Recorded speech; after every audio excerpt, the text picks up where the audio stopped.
Tuvimos una enorme recuperación económica, pero la mente de la gente estaba muy marcada por los recuerdos que los padres les contaron a sus hijos. 1929 se convirtió en un símbolo para la mente de las personas. Si dices 1929 es como decir 1776 o 1492. Quiero decir, todos sabían exactamente de qué hablabas. Hablando de que en 1929 mi padre tenía 26 años. Trabajaba como vendedor de acciones en un pequeño banco local. Vendía acciones y bonos, pero sobre todo vendía acciones, y cuando las acciones caen un 48% y las vendías a la gente unos meses antes, realmente no tienes ganas de salir y enfrentarte a esas mismas personas. Así que creo que a mi padre probablemente le gusta hacer lo que dicen ahora refugiarse, lo que significa quedarse en casa, y realmente no había mucho en nuestra casa. Solo teníamos un jardín pequeño, era invierno. De todas formas, mi padre no habría estado holgazaneando fuera del jardín. De todos modos, y realmente no fue así. Ya sabes, no había televisión allí y él y mi madre se llevaban muy bien. Así que en esas condiciones yo nací unos 9 meses después. Así que no me di cuenta en ese momento de que el mercado estaba cerrado, pero el mercado de valores se había recuperado más del 20% durante ese periodo de 9 meses y medio, más o menos. La gente no pensaba en el otoño de 1930, no pensaron que estaban en la Gran Depresión, pensaron que era una recesión muy parecida a la que había ocurrido al menos una docena de veces. Aunque no siempre cuando los mercados bursátiles eran importantes, pero luego tuvimos muchas recesiones en Estados Unidos con el tiempo, y esto no parecía que fuera algo dramáticamente fuera de lo común. En realidad, durante unos 10 días después de mi nacimiento, todo el mercado de valores logró subir el 1 o 2% en esos 10 días. Bien, desde ese punto el mercado de valores pasó del nivel 240 al 41, lo que fue una disminución notable, porque si alguien me hubiera dado $1000 el día que nací y hubiera comprado acciones con ellos, promediando el Dow, mis $1000 se habrían convertido en $170 en menos de 2 años. Eso es algo que ninguno de nosotros aquí experimentó jamás. Es posible que lo hayamos tenido con una acción de vez en cuando, pero en términos de tener una amplia gama de Estados Unidos, marcó un 83% menos en 2 años y bajó un 89% desde el pico.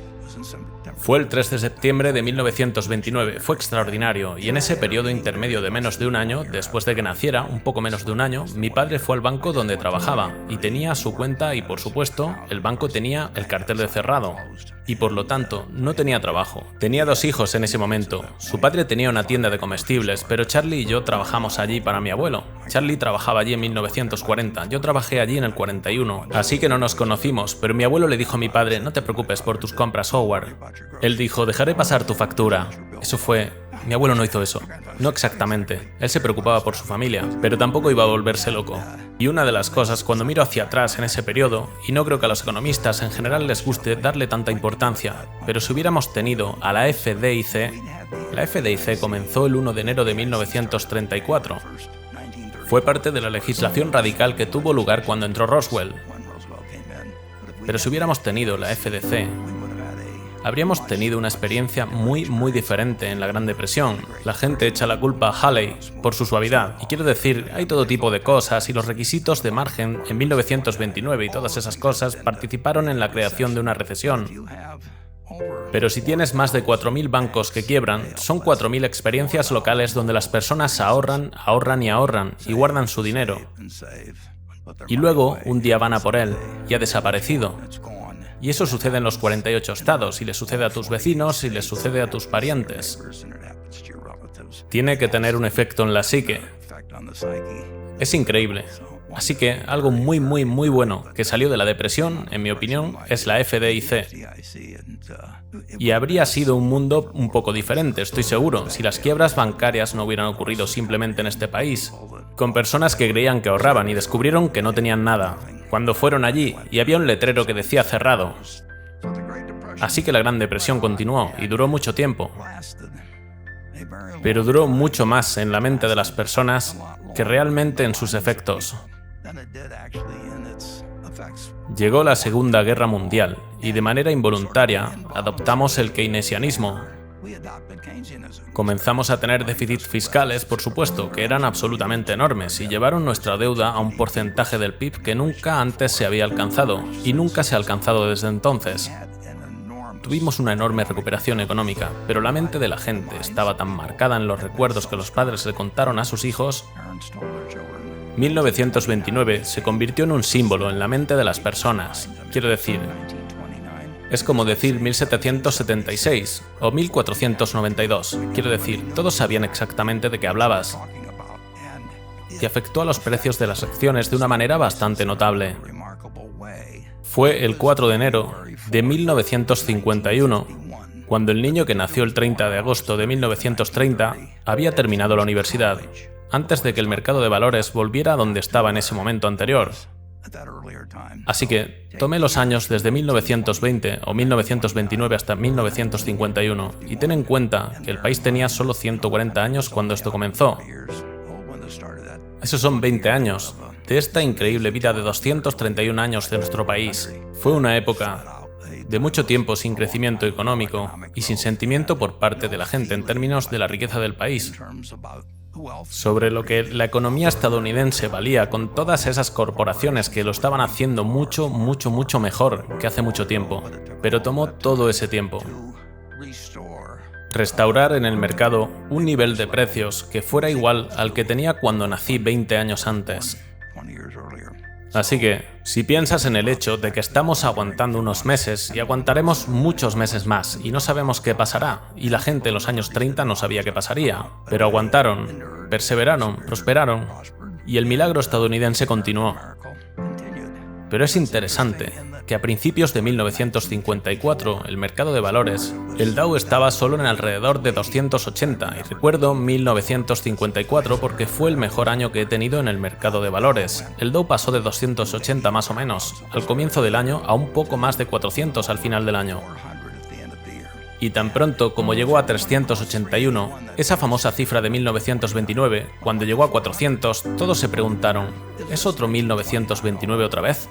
Y eso parece un poco exagerado, porque era un país diferente en 1954, pero esa era la pregunta común, y en realidad alcanzó tal nivel de preocupación sobre si estaba a punto de saltar de otro precipicio solo porque el 381 de 1929 fue superado.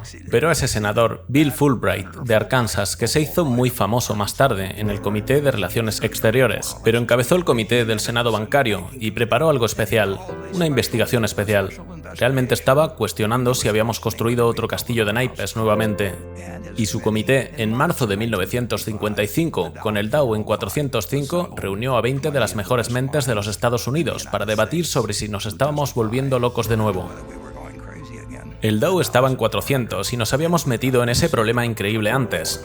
Pero esa era la mentalidad del país, es increíble.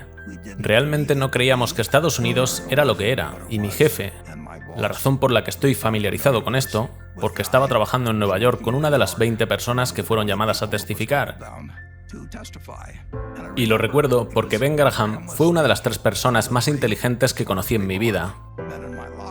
Y cuando testificó con el Dow en 404, tenía una línea justo al principio de su testimonio escrito y dijo: el mercado de valores está alto, parece alto, está alto, pero no está tan alto como parece. Y desde ese momento, sentimos el viento de cola estadounidense a toda máquina. Y el Dow, cuando sacamos la diapositiva, estaba alrededor de 24.000, por lo que estás viendo un mercado que hoy ha producido $100 por cada dólar. Todo lo que hiciste fue creer en Estados Unidos, solo comprar una sección transversal de Estados Unidos. No tenías que leer el Wall Street Journal, no tenías que mirar el precio de tus acciones, no tenías que pagar mucho dinero en comisiones a nadie. Solo tenías que creer que el milagro estadounidense estaba intacto. Pero tenías este periodo de prueba, entre 1929 y ciertamente 1954, como lo indica lo que sucedió cuando volvió a subir a 380. Tenías este periodo de prueba, y la gente realmente había perdido la fe hasta cierto punto. Simplemente no vieron el potencial de lo que los Estados Unidos podría hacer, y descubrimos que nada puede detener a Estados Unidos cuando lo analizas. Ha sido cierto todo el tiempo, y puede haber sido interrumpido con los escenarios más aterradores cuando tuvimos una gran guerra, con un grupo de estados luchando contra otro grupo de estados, y puede haber sido puesto a prueba nuevamente en la Gran Depresión. Y puede ser puesto a prueba ahora hasta cierto punto, pero al final la respuesta es: Nunca apostar en contra de Estados Unidos y, en mi opinión, eso es tan cierto hoy como lo era en 1789 e incluso fue cierto durante la Guerra Civil, en las profundidades de la Depresión.